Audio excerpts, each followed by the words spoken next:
Seorang anak yatim piatu berdiri gemetar di depan gedung tinggi, hanya membawa tas kecil dan selembar foto lusuh. Ia tidak mencari uang, tidak mencari belas kasihan. Ia datang dengan satu keyakinan yang berani. Pria dalam foto itu adalah ayahnya. Saat pintu terbuka dan kebenaran mulai terungkap, hidup banyak orang berubah selamanya. Sebelum kita mulai, tulis di kolom komentar dari kota mana kamu menonton. Di sebuah kota kecil yang sering diguyur hujan sore, hiduplah seorang anak yatim piatu bernama Damar. Usianya baru 10 tahun. Tubuhnya tidak besar, tapi langkahnya selalu terlihat hati-hati, seperti anak yang terbiasa menimbang keadaan sebelum bergerak. Damar tinggal di sebuah panti asuhan sederhana di pinggir kota. Bangunannya tidak mewah, cat dindingnya sudah kusam, dan beberapa gentengnya kadang bocor saat hujan deras. Di halaman panti ada pohon mangga tua yang jadi tempat anak-anak berteduh. Juga jemuran panjang yang selalu penuh baju seragam dan kain-kain tipis. Suasana panti biasanya ramai oleh suara anak-anak bermain, tetapi Damar sering memilih duduk agak jauh, bukan karena sombong, melainkan karena ia mudah tenggelam dalam pikirannya sendiri. Damar dikenal sebagai anak yang rapi dan tidak banyak tingkah. Ia cepat membantu saat pengasuh meminta tolong, menyapu, mengangkat air, merapikan buku, atau menyiapkan piring makan. Namun ada satu kebiasaan yang selalu membuat orang memperhatikannya. Kemanapun Damar pergi, ia selalu membawa sebuah benda kecil yang dijaga seperti harta paling berharga, selembar foto lusuh yang sudah terlipat-lipat di ujungnya.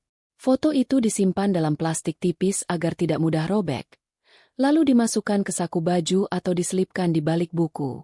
Jika ada yang tidak sengaja menyenggolnya, Damar akan refleks menutup saku dan memegangnya erat, seolah takut benda itu hilang ditelan keramaian. Foto itu menampilkan seorang pria muda dengan wajah tegas dan senyum yang tidak terlalu lebar. Pencahayaan fotonya terasa seperti foto studio lama, rapi, kaku, namun jelas. Tidak ada tulisan nama, tidak ada alamat, hanya bekas cap studio yang sudah pudar. Bagi orang lain, itu mungkin hanya foto biasa. Namun bagi Damar, foto itu seperti pintu yang belum pernah terbuka. Pintu menuju jawaban yang selama ini hilang. Sejak kecil, Damar tumbuh tanpa pelukan ayah dan tanpa cerita yang lengkap tentang ibunya. Yang ia punya hanya potongan ingatan dan rasa ingin tahu yang terus hidup, membuat dadanya sering terasa sesak setiap kali melihat anak lain dipeluk saat dijemput keluarga. Di tengah hidup yang serba terbatas, foto lusuh itu menjadi satu-satunya benda yang membuat Damar merasa punya arah, seolah ada seseorang di luar sana yang terhubung dengan hidupnya, meski ia belum tahu bagaimana cara menemukannya. Sejak pertama kali Damar tinggal di panti asuhan, foto lusuh itu tidak pernah lepas dari tangannya. Foto itu bukan sekadar kenang-kenangan, melainkan seperti tali yang mengikatnya pada sesuatu yang belum ia pahami. Damar tidak tahu persis kapan ibunya mengambil foto itu. Juga tidak tahu siapa pria di dalamnya.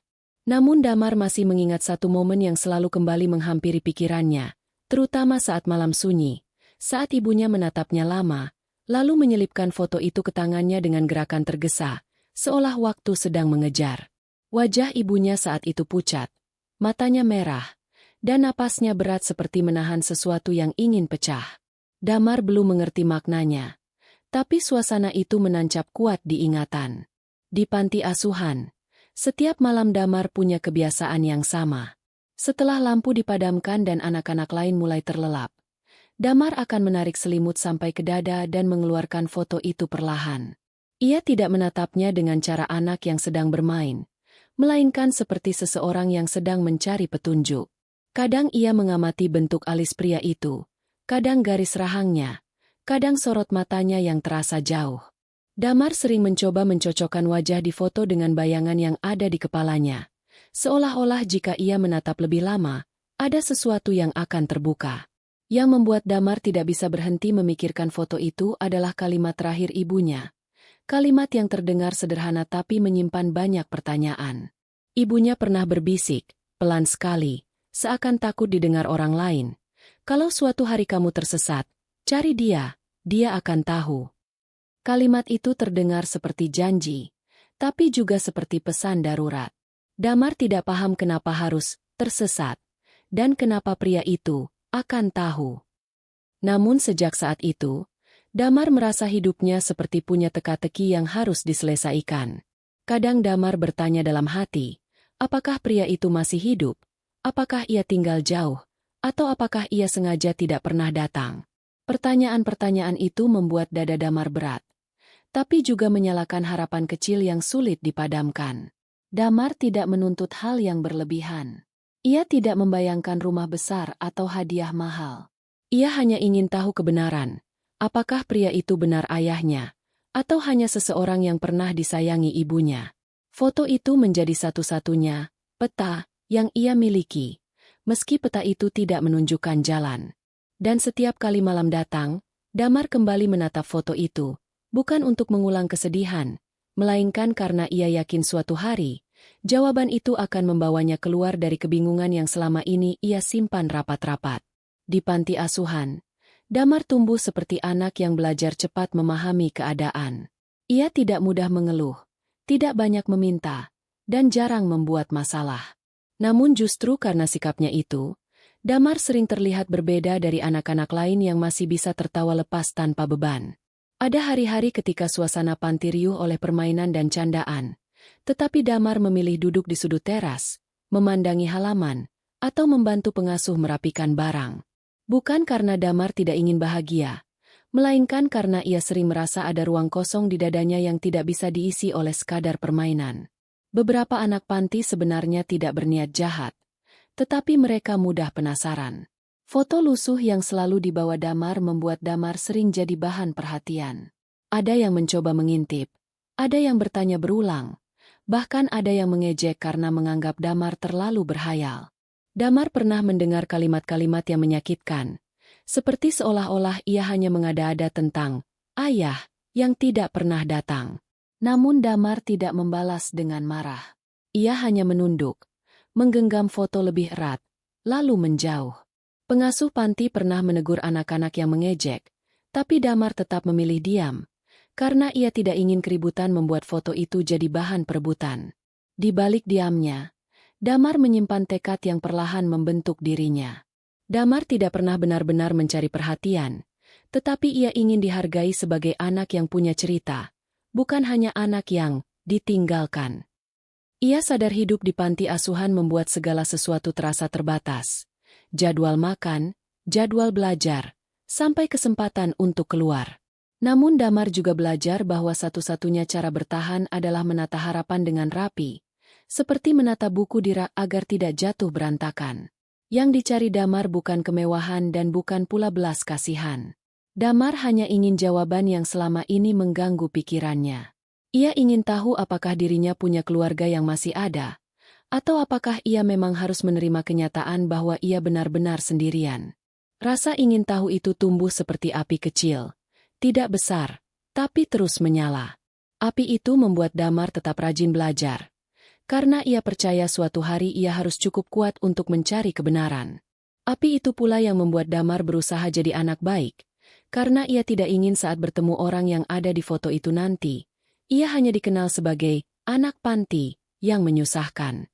Setiap kali malam datang dan suasana panti mulai tenang, Damar merasakan campuran emosi yang sulit dijelaskan. Sedih, takut, sekaligus berharap.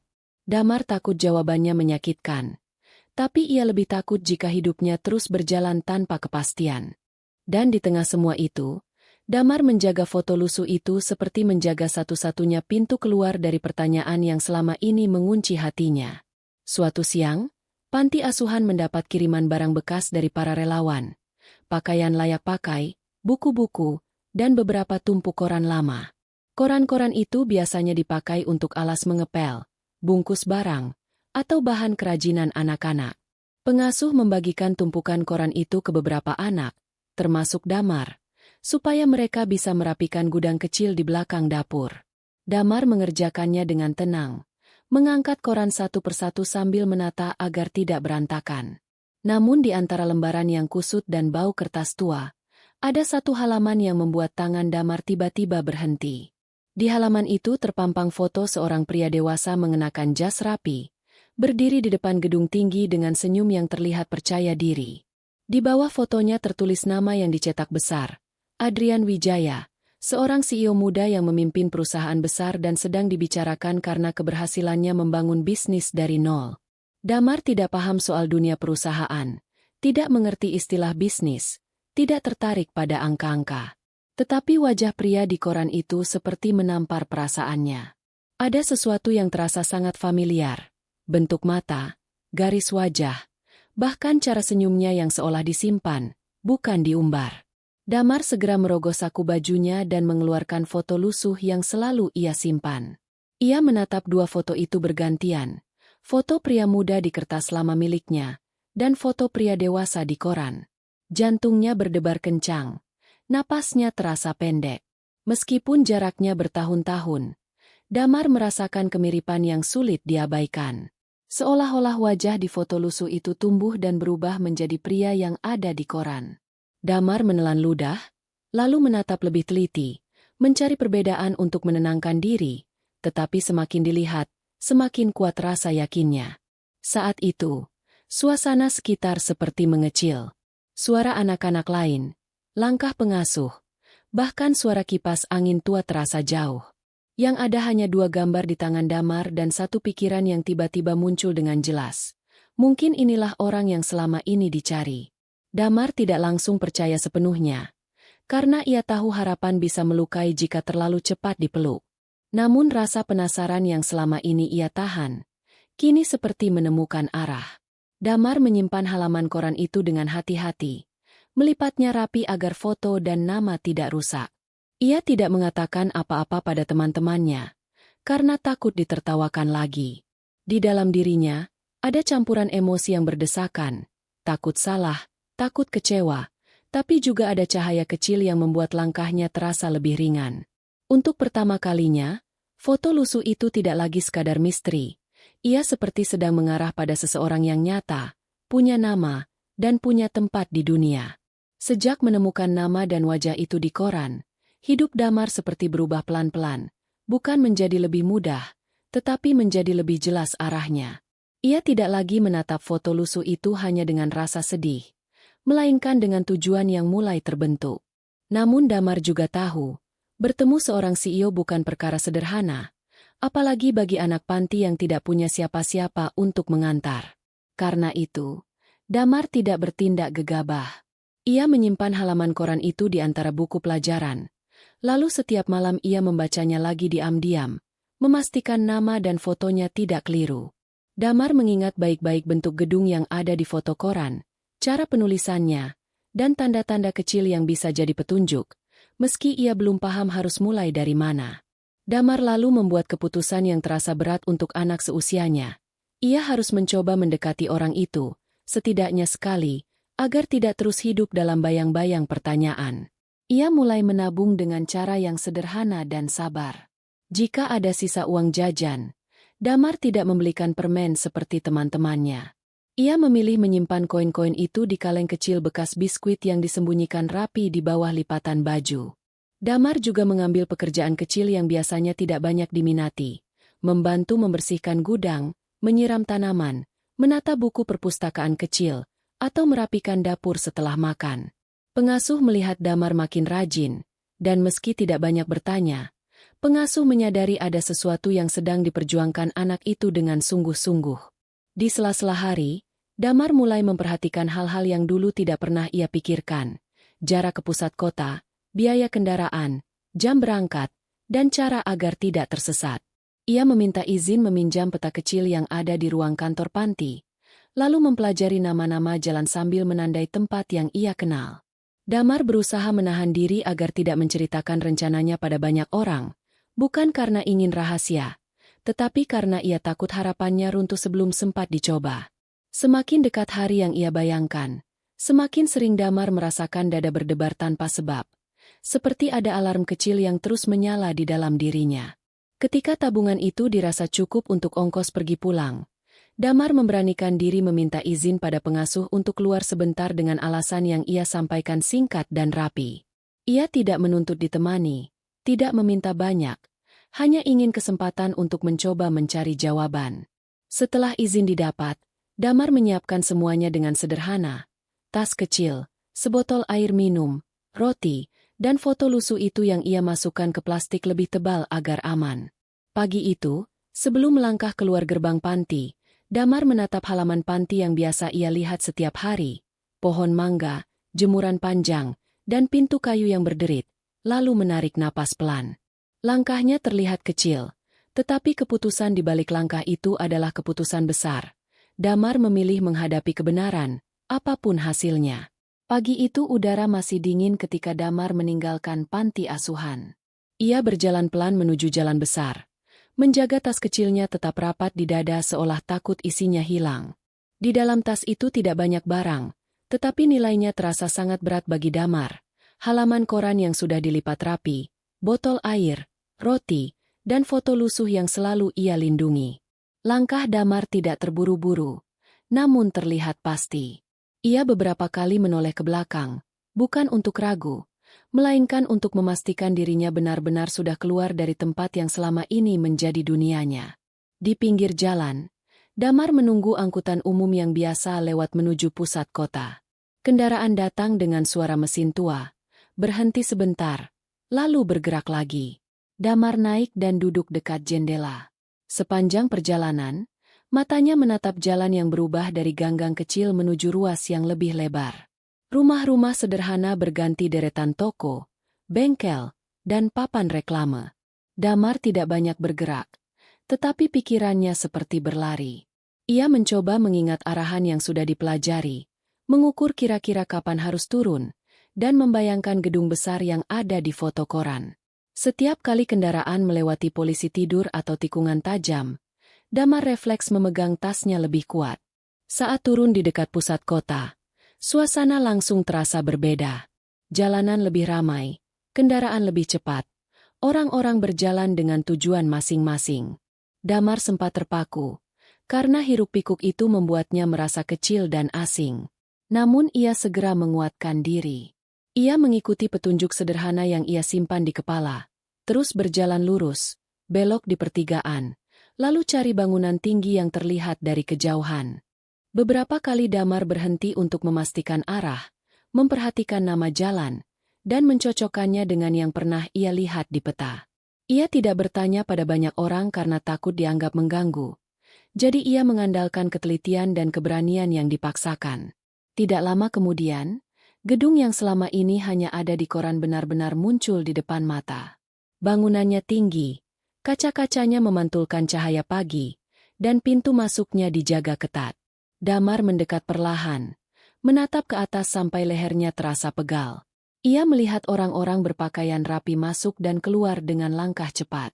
Damar merasa dadanya semakin sesak, bukan karena lelah, melainkan karena sadar ia sedang berdiri di depan tempat yang terasa, bukan dunia anak panti. Tangannya mulai berkeringat. Telapak kakinya terasa dingin di dalam sandal tipis. Damar berhenti beberapa langkah dari pintu lobi. Ia berdiri rapi, merapikan baju, lalu mengeluarkan foto lusuh dari dalam tas sekilas untuk memastikan masih aman. Setelah itu ia menyimpannya kembali dan menatap pintu besar di depannya. Ada rasa takut yang mendorongnya mundur, tetapi ada juga tekad yang menahan kakinya tetap di tempat. Damar tidak masuk dengan nekat. Ia memilih menunggu momen yang tepat, mengamati situasi, dan menyiapkan keberanian. Di depan gedung tinggi itu, Damar tidak membawa apa-apa selain harapan dan sebuah foto. Namun justru dua hal itulah yang membuat langkahnya tetap bertahan. Di depan pintu lobi, rintangan pertama datang lebih cepat dari yang Damar bayangkan.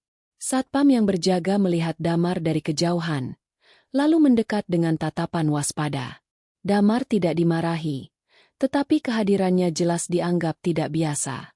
Anak kecil dengan tas lusuh berdiri lama di depan gedung perusahaan besar tentu menarik perhatian. Satpam menanyakan tujuan Damar dengan nada tegas, lalu meminta Damar menjelaskan siapa yang hendak ditemui dan apakah ada janji. Damar berusaha menjawab dengan sopan, tetapi suaranya sempat tersangkut karena tenggorokannya kering. Ia menyebut nama orang yang selama ini hanya ia kenal dari koran, Adrian Wijaya. Begitu nama itu keluar, sikap Satpam makin kaku. Bagi banyak orang, CEO adalah sosok yang jauh dan sulit dijangkau, apalagi oleh anak yang datang sendirian tanpa pendamping. Damar mencoba tetap tenang. Ia berdiri tegak, memegang tali tasnya, dan menahan gemetar di ujung jari. Ia tidak memaksa masuk dan tidak membuat keributan, tetapi ia juga tidak beranjak pergi. Satpam meminta Damar menunggu di sisi lobi, dekat dinding, agar tidak menghalangi jalan. Damar menurut, lalu berdiri di tempat yang ditunjuk. Waktu berjalan pelan. Orang-orang berlalu lalang tanpa menoleh. Sebagian hanya melirik sebentar lalu melanjutkan langkah cepat. Damar merasa seperti benda kecil di tengah arus besar. Meski begitu, ia tidak menyerah. Ia mengingat tujuan kedatangannya dan berusaha menjaga wajahnya tetap rapi, seolah-olah kerapian bisa membuatnya lebih dipercaya. Beberapa menit kemudian, Satpam kembali menanyakan alasan Damar ingin bertemu CEO. Pertanyaan itu seperti batu yang menekan dada, karena jawaban jujur terdengar terlalu berat untuk diucapkan di tempat ramai. Damar menelan ludah, lalu menyampaikan alasan yang selama ini ia simpan. Ia datang membawa sebuah foto dan yakin orang dalam foto itu adalah ayahnya. Kalimat itu membuat suasana sekeliling seolah merapat. Satpam terdiam sejenak, menatap Damar lebih lama, bukan lagi sekadar curiga, tapi juga bingung. Reaksi orang sekitar mulai muncul. Ada yang mengernyit, ada yang berbisik pelan, ada pula yang menatap dengan rasa iba. Namun bagi Damar, semua itu terasa seperti angin yang lewat. Yang ia rasakan hanya detak jantungnya sendiri. Satpam tidak langsung percaya, dan itu wajar. Ia menahan Damar tetap di area tunggu, lalu tampak berbicara melalui alat komunikasi, meminta arahan dari petugas lain. Damar menunggu tanpa duduk. Seolah takut jika ia duduk lalu disuruh pulang, semangatnya akan runtuh. Tasnya tetap dipeluk, dan foto itu terasa seperti menghangatkan telapak tangannya. Detik demi detik terasa panjang, tetapi Damar memilih bertahan, karena ia tahu, jika ia mundur sekarang, ia mungkin tidak akan punya keberanian kedua. Di balik wajah kecil yang terlihat tenang, Damar sedang melawan rasa takut terbesar.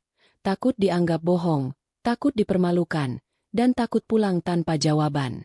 Namun justru karena takut itulah, ia berdiri lebih kuat, menunggu pintu yang belum terbuka itu memberi satu kesempatan. Di tengah ketegangan itu, seseorang akhirnya memperhatikan Damar dengan cara yang berbeda. Seorang perempuan paruh baya keluar dari lift dengan langkah cepat, membawa map tebal dan ponsel di tangan. Penampilannya rapi, wajahnya tegas, dan semua orang di sekitar tampak memberi jalan, menandakan ia bukan pegawai biasa. Ia adalah sekretaris senior yang sudah lama bekerja di perusahaan itu, terbiasa menangani jadwal penting dan urusan yang tidak boleh salah. Awalnya ia hanya melintas, namun langkahnya melambat ketika melihat anak kecil berdiri kaku di sisi lobi, memeluk tas seperti sedang menjaga sesuatu yang sangat berharga. Sekretaris itu menatap Damar beberapa detik. Bukan tatapan sinis, melainkan tatapan yang seperti sedang mengingat sesuatu. Damar yang merasa diperhatikan jadi makin gugup. Satpam kemudian menjelaskan singkat bahwa anak itu bersikeras ingin bertemu CEO dan mengaku membawa urusan keluarga. Kata-kata itu terdengar aneh di tempat seperti ini. Sekretaris senior itu tidak langsung tertawa atau menolak. Ia justru meminta Damar menunjukkan apa yang dibawanya, tentu dengan sikap hati-hati agar tidak membuat suasana makin ramai. Damar ragu sejenak, lalu membuka tasnya perlahan. Tangannya gemetar halus saat ia menarik keluar foto lusuh yang terbungkus plastik. Sekretaris itu menerima foto tersebut dengan gerakan pelan, seolah takut merusaknya. Begitu matanya menangkap gambar pria muda di foto, wajahnya berubah. Warna wajahnya seperti memudar, bibirnya sedikit terbuka, dan napasnya tertahan beberapa detik. Tatapannya tidak lagi fokus pada Damar, melainkan pada foto itu, seperti foto tersebut baru saja membuka pintu memori yang selama ini terkunci rapat. Damar melihat perubahan itu dan merasa perutnya seperti diaduk, karena reaksi itu bukan reaksi orang yang sekadar penasaran, reaksi itu seperti orang yang mengenali sesuatu yang tidak ingin diingat. Sekretaris senior itu menahan diri agar tidak terlihat panik. Ia mengembalikan foto ke tangan Damar, lalu bertanya singkat tentang nama anak itu dan dari mana foto itu berasal. Damar menjawab seperlunya. Ia anak panti, foto itu peninggalan ibunya, dan ia datang karena yakin ada hubungan antara foto itu dan sang CEO. Sekretaris itu mengangguk pelan, tapi sorot matanya tampak berlapis. Ada kaget, Ada takut, dan ada rasa bersalah yang tidak bisa disembunyikan sepenuhnya. Tanpa membuat keributan, sekretaris itu memberi isyarat pada Satpam agar memberi ruang. Ia lalu mengajak Damar berjalan menjauh dari keramaian lobi menuju area yang lebih sepi. Langkahnya cepat namun terkontrol, seperti orang yang sedang menahan badai di dalam dada. Damar mengikuti dari belakang, masih memeluk tasnya.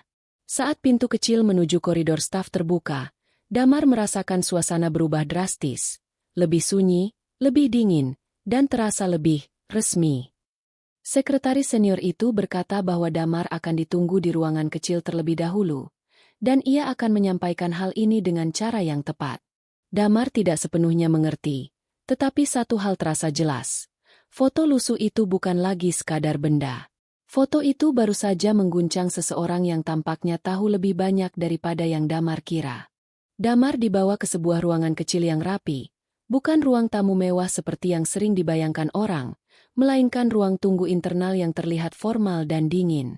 Di dalamnya ada meja kecil, beberapa kursi, dispenser air, serta dinding berwarna netral yang membuat suasana terasa kaku. Lampu putih menyala terang, tidak hangat seperti lampu di panti asuhan. Damar duduk di ujung kursi, punggungnya tegang, kedua tangannya tidak pernah lepas dari tas. Matanya berkali-kali menatap pintu, lalu menatap lantai, seperti takut bertemu tatapan orang. Setiap suara langkah di koridor membuat jantungnya naik turun. Beberapa menit berlalu seperti berjam-jam. Sekretaris senior itu sempat keluar masuk, berbicara singkat dengan orang lain di luar ruangan. Suaranya tertahan seolah takut didengar. Damar menangkap potongan kata yang tidak jelas. Namun nada tegangnya cukup untuk membuat Damar makin gelisah. Damar berusaha mengatur napas, mengingatkan diri bahwa ia datang untuk mencari jawaban, bukan untuk mencari masalah. Tetapi rasa takut tetap hadir. Takut diusir, takut dianggap anak nakal, takut semua ini hanya kebetulan yang menipu. Tidak lama kemudian, pintu akhirnya terbuka. Seorang pria masuk dengan langkah cepat dan cara bergerak yang menunjukkan ia terbiasa memimpin. Jasnya rapi, rambutnya tertata, dan aroma parfum tipis ikut masuk bersama udara koridor. Damar langsung mengenali wajah itu dari koran, Adrian Wijaya. Namun melihatnya langsung jauh berbeda dari melihat gambar. Sosok Adrian terasa lebih besar, lebih tegas, dan lebih sulit didekati. Tatapannya tajam, seperti orang yang terbiasa memutuskan banyak hal dalam waktu singkat. Damar spontan berdiri, namun kakinya terasa lemah. Adrian menatap Damar dari kepala sampai kaki, bukan dengan kebencian, tetapi dengan rasa curiga dan lelah yang seperti menumpuk. Wajahnya tidak menunjukkan senyum, dan itu membuat udara ruangan terasa makin berat. Sekretaris senior berdiri sedikit di belakang Adrian. Wajahnya masih tegang. Damar memperhatikan tangan sekretaris itu yang menggenggam map lebih kuat dari biasanya, seperti mencoba menenangkan diri. Adrian tidak langsung mendekat. Ia berhenti beberapa langkah di depan Damar, menjaga jarak yang tegas. Ruangan sepi, hanya terdengar dengung AC dan napas yang tertahan. Damar merasakan mulutnya kering. Ia ingin menjelaskan semuanya sekaligus, tetapi kata-kata terasa macet. Yang keluar hanya suara pelan dan rapuh, namun jelas arahnya. Damar datang membawa sesuatu yang penting. Adrian mengangkat sedikit alisnya, seolah meminta penjelasan tanpa harus banyak bertanya. Damar membuka tasnya perlahan, menyiapkan foto itu di dalam genggaman. Tangannya bergetar halus, tetapi ia memaksakan gerakannya tetap rapi. Ia mengangkat pandangan sebentar ke wajah Adrian, lalu menunduk lagi. Di momen itu, Damar merasakan campuran emosi yang menekan, takut, berharap, dan bingung. Ia tidak sedang berdiri di depan orang kaya atau orang besar. Damar merasa seperti berdiri di depan pintu terakhir hidupnya, pintu yang mungkin membuka jawaban, atau justru menutup harapannya selamanya. Damar berdiri kaku di depan Adrian, seolah-olah tubuhnya sedang berusaha tetap tegak sementara hatinya berlari kemana-mana. Ruangan itu terasa makin sempit. Suara AC yang tadi terdengar biasa kini seperti berdengung keras di telinga. Damar menatap wajah Adrian beberapa detik. Lalu kata yang sejak tadi menumpuk di dadanya akhirnya keluar, pelan namun jelas. Panggilan yang selama ini hanya berani ia ucapkan dalam hati.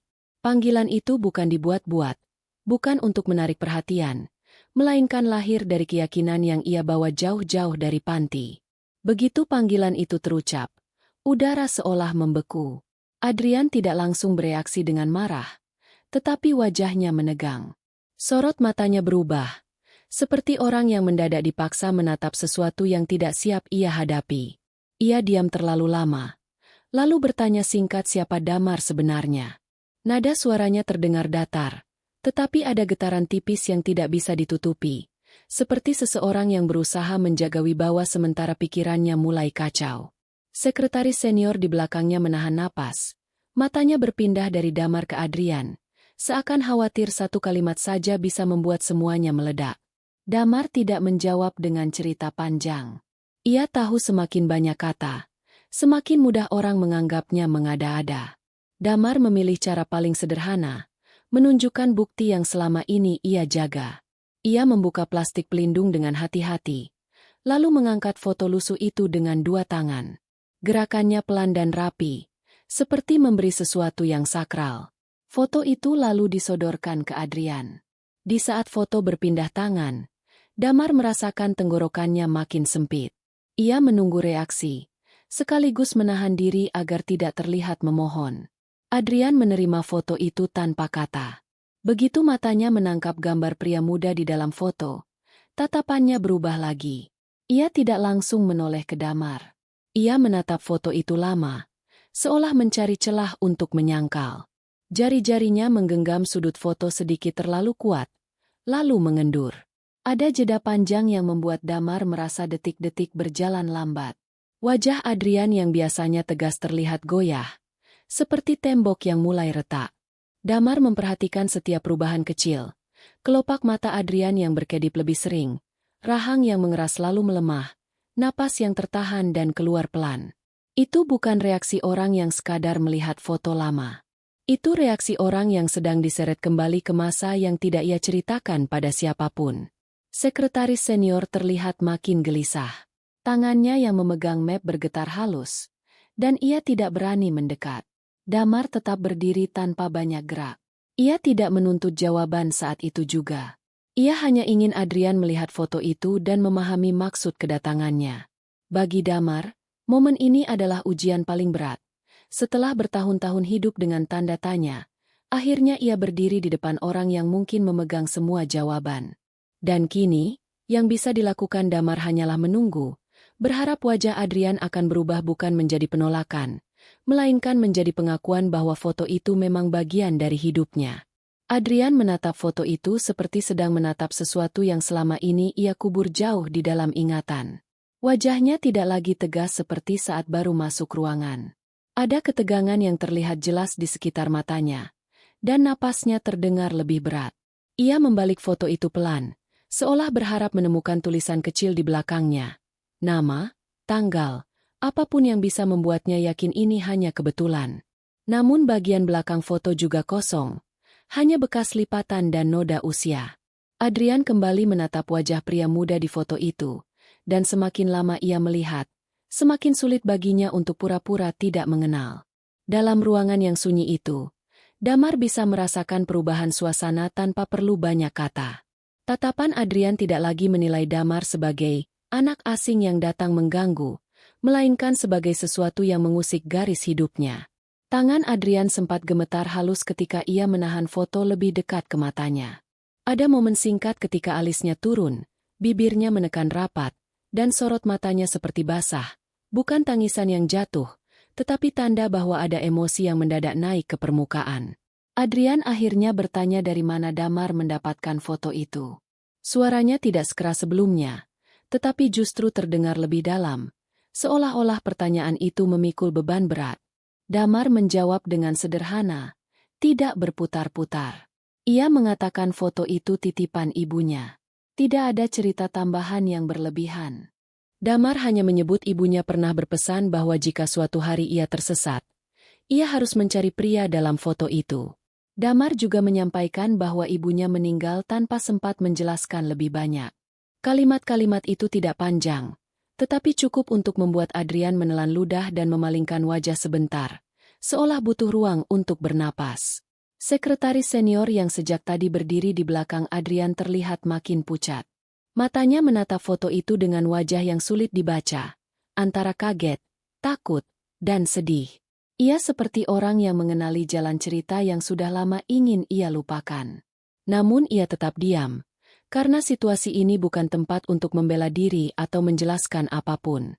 Adrian duduk perlahan di kursi, masih memegang foto. Ia menunduk, menatap lantai beberapa detik, lalu menatap kembali Damar.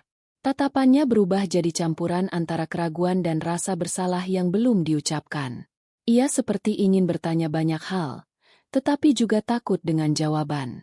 Ada jeda panjang yang membuat Damar merasa dadanya sesak. Damar menunggu tanpa memaksa, namun matanya menyimpan harapan yang tidak bisa ditutupi. Adrian kemudian berkata pelan bahwa ia tidak pernah merasa memiliki anak. Kalimat itu terdengar seperti penolakan, tetapi wajahnya justru tidak menunjukkan keyakinan. Ia seperti orang yang sedang mencoba meyakinkan dirinya sendiri. Di saat yang sama, Damar melihat sesuatu yang membuatnya makin bingung. Adrian tidak menertawakan, tidak mengusir, dan tidak memanggil satpam. Adrian justru terlihat seperti sedang berperang dengan masa lalu. Bagi Damar, itu menjadi tanda kecil bahwa kedatangannya tidak sia-sia. Foto lusuh itu sudah melakukan tugasnya, membuka pintu yang selama ini tertutup rapat, meski belum diketahui apa yang akan muncul dari balik pintu itu. Ruangan itu kembali sunyi setelah kalimat Adrian terucap. Damar berdiri dengan tangan masih menempel pada tasnya, berusaha menjaga wajah tetap tenang meski dadanya bergemuruh. Ia tidak ingin terlihat memaksa, karena ia tahu satu gerakan yang salah bisa membuat semuanya berakhir. Adrian masih memegang foto itu. Tatapannya turun naik antara wajah Damar dan gambar di kertas yang sudah tua. Di balik sikapnya yang berusaha tegas, terlihat jelas ia sedang menahan sesuatu yang ingin pecah. Keraguan di matanya bukan sekadar ragu pada Damar, melainkan ragu pada kenyataan yang mungkin selama ini tidak pernah ia periksa. Adrian menaruh foto itu di atas meja pelan-pelan, seolah takut jika ia meletakkannya dengan kasar, maka semua emosi yang mengikutinya akan tumpah. Ia menarik napas panjang, lalu memandang Damar lagi.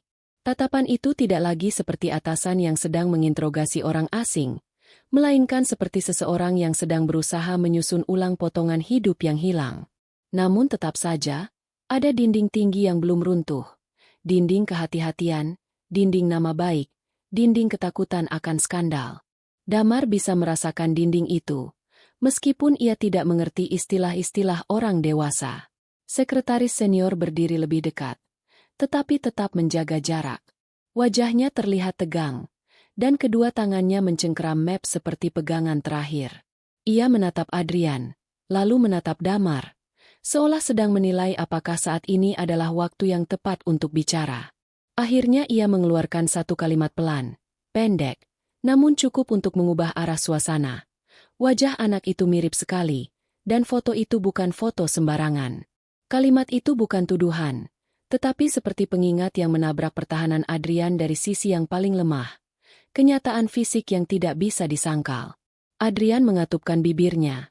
Jelas tidak menyukai situasi ini, tetapi ia juga tidak bisa menutup mata. Ia menatap Damar lebih lama, memerhatikan detail yang mungkin selama ini tidak ia sadari. Garis hidung yang mirip, bentuk mata yang terasa familiar, dan sorot yang sama-sama kuat meski berasal dari kehidupan yang berbeda. Damar tidak berkata apa-apa. Ia hanya menunggu, karena ia tahu semakin sedikit kata, semakin besar kesempatan untuk didengar. Adrian lalu berdiri dan berjalan menuju jendela, seolah membutuhkan jarak untuk berpikir. Dari luar ruangan terdengar samar suara aktivitas kantor, tetapi di dalam, ketegangan terasa seperti tali yang ditarik kencang. Setelah beberapa detik, Adrian berbalik. Nada suaranya masih terkontrol, namun ada perubahan kecil, lebih hati-hati, lebih manusiawi. Ia mengatakan bahwa persoalan seperti ini tidak bisa diselesaikan dengan dugaan atau kemiripan wajah. Ia membutuhkan bukti yang jelas, bukti yang tidak bisa diperdebatkan. Damar merasakan harapan kecil muncul, meski masih bercampur takut. Adrian tidak menyuruhnya pergi. Adrian tidak menutup pintu. Itu berarti ada kemungkinan. Sekretaris senior terlihat menelan ludah, seolah tahu langkah berikutnya akan membuka pintu yang lebih besar. Damar tetap berdiri, menahan napas, menunggu keputusan yang akan menentukan apakah ia akan pulang membawa jawaban, atau pulang membawa luka yang lebih dalam. Adrian akhirnya mengambil keputusan yang membuat suasana ruangan berubah total. Ia tidak lagi berdiri sebagai sosok dingin yang hanya memikirkan jadwal rapat, tetapi sebagai seseorang yang sedang dipaksa berhadapan dengan masa lalu. Dengan langkah pelan, Adrian kembali mendekati meja, mengambil foto lusuh itu sekali lagi, lalu menatapnya lebih lama. Wajahnya terlihat tegang, namun kini bukan tegang karena marah, melainkan karena ada sesuatu yang mulai tersusun di kepalanya. Sekilas, sorot matanya seperti menyeberang jauh ke tahun-tahun yang sudah lama ia tutup rapat. Ia kemudian menyebutkan satu fakta yang membuat sekretaris senior ikut terpaku. Dahulu, sebelum perusahaan ini besar, Adrian pernah dekat dengan seorang perempuan dari kota kecil. Nama perempuan itu sama seperti nama Ibu Damar. Hubungan itu tidak berjalan lama, bukan karena tidak ada rasa, tetapi karena Adrian tiba-tiba dipisahkan oleh keadaan yang tidak pernah dijelaskan kepadanya dengan jujur. Adrian tidak pernah menerima kabar apapun setelah itu, seolah hubungan tersebut diputus dengan paksa dan ditinggalkan tanpa jejak. Di hadapan Damar, Adrian tidak menceritakan kisah panjang, hanya potongan penting yang membuat semuanya terasa masuk akal sekaligus menyakitkan. Ada alasan mengapa foto itu ada.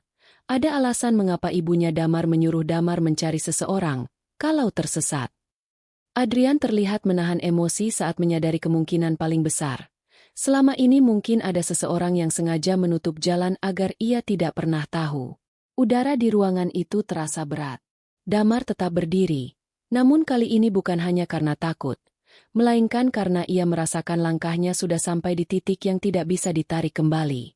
Adrian lalu menegaskan bahwa kebenaran tidak boleh berdiri di atas dugaan. Ia membutuhkan kepastian yang bisa melindungi Damar dari penolakan, dan juga melindungi semua pihak dari fitnah.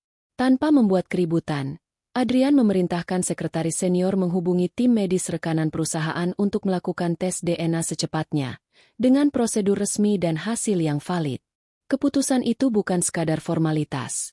Keputusan itu seperti pintu yang akhirnya dibuka sedikit, memberi Damar ruang untuk bernapas.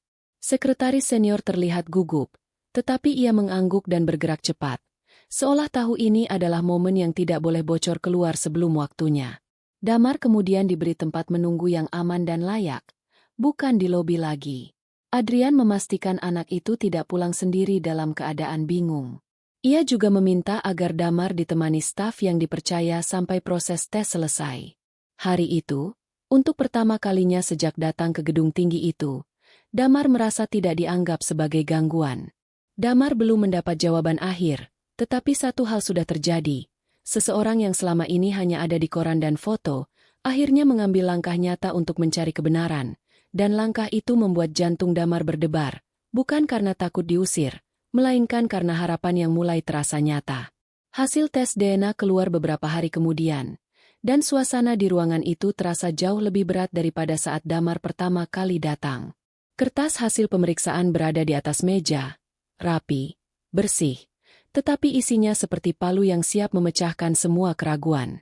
Adrian duduk tanpa banyak bergerak, sementara sekretaris senior berdiri di sisi ruangan dengan wajah tegang. Damar duduk di kursi yang sama seperti sebelumnya, memeluk tas kecilnya, berusaha kuat meski telapak tangannya dingin. Saat Adrian membuka berkas itu dan membaca angka-angka kecocokan, raut wajahnya berubah pelan, seperti seseorang yang akhirnya melihat kebenaran yang selama ini dihindari. Kecocokan genetika tertulis sangat tinggi, jelas dan tidak bisa dibantah, menandakan bahwa Damar benar-benar anak biologis Adrian. Detik itu juga, Adrian seperti kehilangan tenaga. Bahunya turun, napasnya tersendat, dan matanya memerah tanpa ia sadari. Ia tidak menangis keras, tetapi air matanya jatuh dalam diam, seolah ada penyesalan bertahun-tahun yang runtuh sekaligus. Namun kejutan tidak berhenti pada hasil itu.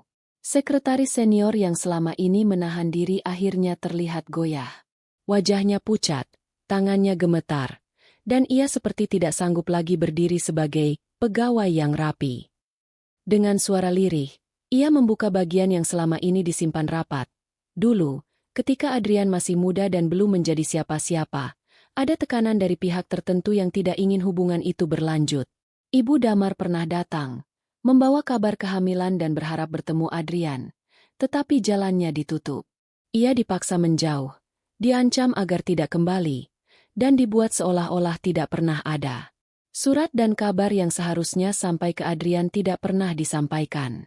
Semuanya disapu bersih supaya Adrian fokus pada karir dan nama baik, sementara Ibu Damar menanggung hidup sendirian, dengan rasa takut yang terus membayangi. Adrian mendengarkan dengan wajah seperti retak. Ia menatap foto lusuh itu, lalu menatap Damar, seolah baru sadar bahwa di hadapannya ada anak yang selama ini tumbuh tanpa perlindungan yang seharusnya ada. Ruangan dipenuhi rasa sesak yang tidak bisa dijelaskan dengan kalimat panjang. Damar tidak berteriak, tidak memohon, hanya memandang dengan mata yang menahan banyak luka. Pada saat itu, kebenaran akhirnya terang, tetapi bersamaan dengan itu, muncul luka lain yang lebih dalam, bukan sekadar soal siapa ayahnya, melainkan tentang betapa lama hidup mereka dipisahkan oleh kebohongan. Namun di tengah semua itu, ada satu hal yang juga lahir, sebuah kemungkinan baru, bahwa setelah pintu kebenaran terbuka, tidak ada lagi alasan untuk membiarkan Damar berjalan sendirian. Hari itu, Adrian tidak memilih menyelesaikan semuanya dengan rapat atau keputusan dingin seperti urusan kantor. Ia memilih cara yang paling sederhana, namun paling berat, menebus waktu yang hilang dengan tindakan nyata.